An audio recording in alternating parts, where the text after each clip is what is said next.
Coronavirus cases are still trending up in Virginia and across the nation, and many of the new infections are linked to the Delta variant. Locally, we're seeing higher numbers in some of our larger cities. Dan Kennedy is here with the data. Hospitalizations today in Virginia almost reaching 1,200 people. And we can tell you that many of these are serious cases. About 25% of those currently hospitalized with COVID statewide are in the ICU. You're looking at close to 300 patients in the ICU right now. So this is a metric we're going to continue to watch as it's going nowhere, unfortunately, but up. Same with cases, which today back above that 2-week moving average after dipping below yesterday. More than 2,200 new infections added across the state of Virginia today.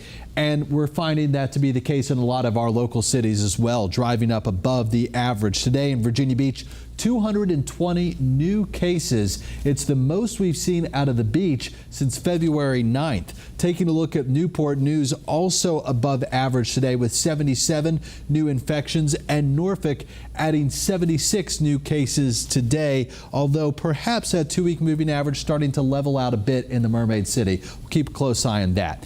As we talk about these numbers each and every day, it's important to end this with some perspective.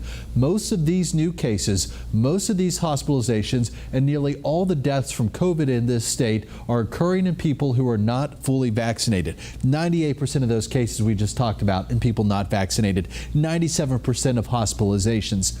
Breakthrough cases are happening, but they represent a very tiny minority of these cases we're finding. Dan Kennedy, 13 News Now. And in North Carolina, there are more than 3,500 new cases today. It is about 200 fewer than yesterday, but North Carolina's hospitalizations went up by about 150 people.